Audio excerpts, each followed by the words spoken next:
Okay, hello everyone, welcome back to the FTS channel. In this video, we will discuss motorcycle manual transmission. Manual transmission, as we know because we use it often. This transmission is a device consisting of a set of gears. And this result ratio will later move based on pattern and algorithm to convert between torque and the engine speed. Most importantly, we can control this gear ratio freely only through a gear lever located at the foot.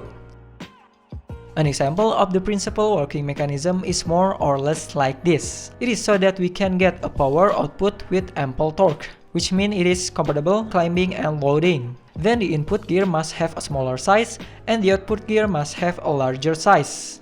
But the side effect if we look for torque is gear output will move slower. Meanwhile, to get more speed, the input and output gears must have a size close to equal, or even the input gear must be larger than the output gear. Okay, so the question is, how does the movement mechanism of each pair of gears occur? So that it is easier to understand, we will discuss the forerunner of the transmission from the beginning until the finally turn into what it is now. Okay, let's go back to the 1890s. At this time, an engineer named Panhard at Levasseur saw a problem with the power band being limited to an engine.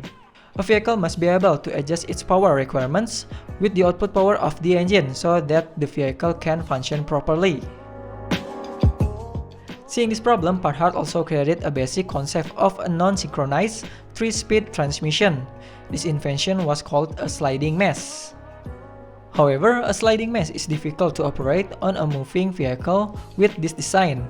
This is due to the absence of the synchrony component that function to assist the shifting process. If we force it to the shifting, then we will get a collision sound between the gears, which of course, the sound of collision between these gears can cause wear or damage the transmission. Therefore, this tool also has another nickname as crash box. And because of this deficiency, the sliding mesh transmission has developed again. The transmission is currently the most widely circulated in public, namely the manual transmission called the constant mesh, similar to the sliding mesh. On the constant mesh, there is also a set of gears, but what distinguishes this gear ratio is that it is connected to each other without being directly connected to the shaft, which makes each pair of themselves able to move freely. And how about the sequential transmission detail construction? This is the construction. The main parts in this sequential transmission are the input and output shaft, where the input shaft is connected to the engine, while the output shaft is connected to the rear gearbox to the wheels.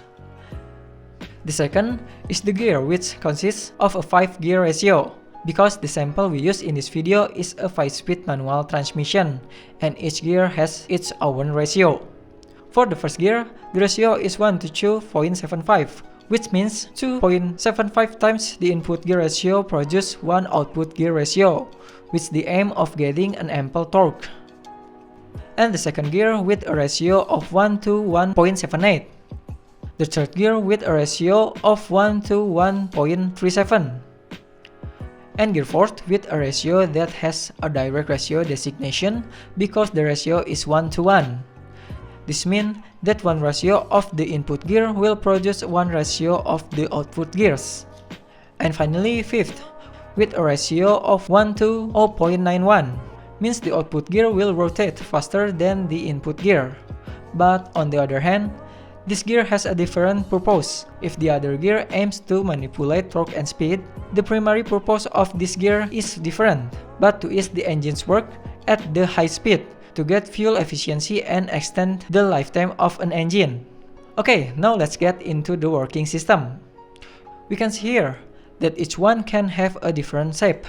So to make it easier to understand, we will separate it based on its color. Whereas here, we have 3 types of the gear based on their shape.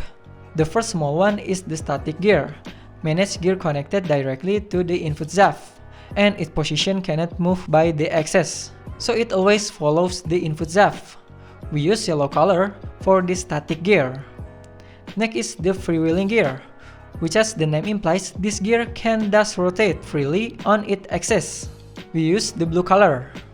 And the last is sliding gear, where has a spline in its inner circle as a liaison between the gear and its shaft, so that it can still rotate according to the actual but can still move left and right freely.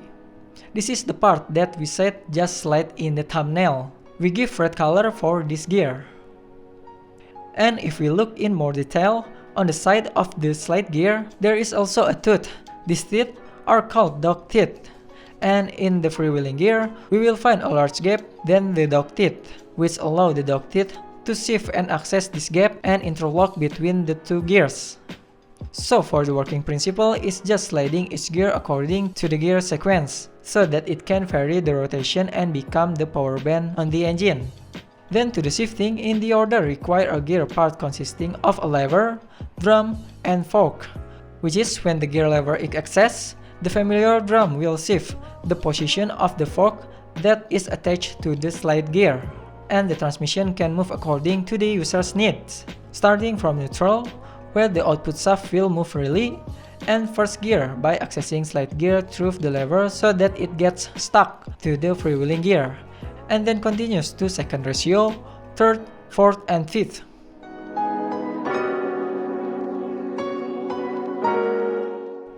Okay, what do you think about this engine? You can write in the comments column below. As usual, if there are criticism, suggestion, or question, don't hesitate to leave up the comment section below. We will appreciate it. I'm Karir, see you in the following videos and thanks for watching.